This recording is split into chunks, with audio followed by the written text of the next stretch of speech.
নমস্কার বন্ধুরা। জল নিশ্চয়ই আপনারা ফুটিয়ে খান। আরে না, ভুল বললাম, কেউ কেউ তো আবার ফিল্টার করেও খান। আচ্ছা, সবই তো খান স্বাস্থ্যের খাতিরে, যাতে স্বাস্থ্য ভালো থাকে। কিন্তু জল কেউ কেউ ফুটিয়ে খেতে বলেন, কেউ কেউ আবার ফিল্টার করে খেতে বলেন।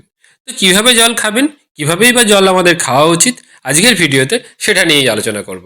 আর আপনি যদি চ্যানেলে প্রথমবার এসে থাকেন, তাহলে এক্ষুনি চ্যানেলটি সাবস্ক্রাইব করে রাখুন নিত্য নতুন এই ধরনের আপডেট পেতে। চলুন ভিডিওটি শুরু করা যাক। বর্ষাকালে জল নিয়ে বেশি সাবধান হতে বলা হয়, কারণ এই সময় জলের মাধ্যমে নানা রোগ ছড়ানোর প্রবণতা থাকে। ফলে খাওয়ার জল সম্পর্কে সচেতন হওয়া অত্যন্ত জরুরি। আগেকার দিনে বাড়িতে পরিশ্রুত জল পাওয়ার তেমন কোনো উপায় ছিল না, তাই জন্ডিস, ডায়রিয়া, টাইফয়েডের মতো রোগ থেকে দূরে রাখতে জল ফুটিয়ে খাওয়ার চল ছিল। এখন বাজারে নানা ধরনের ফিল্টার পাওয়া যায়, তাই অনেকেই আমরা ফিল্টার করে জল খেয়েই অভ্যস্ত। অনেক সময়ই রোগীদের ফোটানো জল খাওয়ার পরামর্শ দেন চিকিৎসকেরা। ফিল্টারের জল থাকলেও ফুটিয়ে খেতে বলা হয় অনেক সময়ে।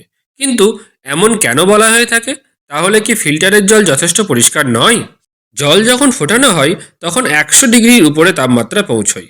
ওই তাপে জলের সব জীবাণু মরে যায়। তাই জল ফুটিয়ে খাওয়ার চল রয়েছে দীর্ঘদিন ধরে। তবে অন্তত 20 মিনিট জলকে ফোটাতে হবে। তা না হলে কোনো মতেই জলের সব জীবাণু মারা সম্ভব নয়।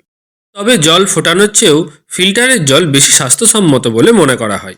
কারণ জলে শুধুমাত্র জীবাণু নয়, তার সঙ্গে অনেক রাসায়নিকও থাকে। আর্সেনিক, আয়রন ইত্যাদিও থাকে প্রচুর পরিমাণে, যেগুলোর বেশিরভাগই শুধু জল ফোটালে যায় না। সেসব পদার্থ সরিয়ে দেওয়া হয় ফিল্টারের মাধ্যমে। আর জলে থেকে যায় শরীরের জন্য প্রয়োজনীয় সব জিনিস।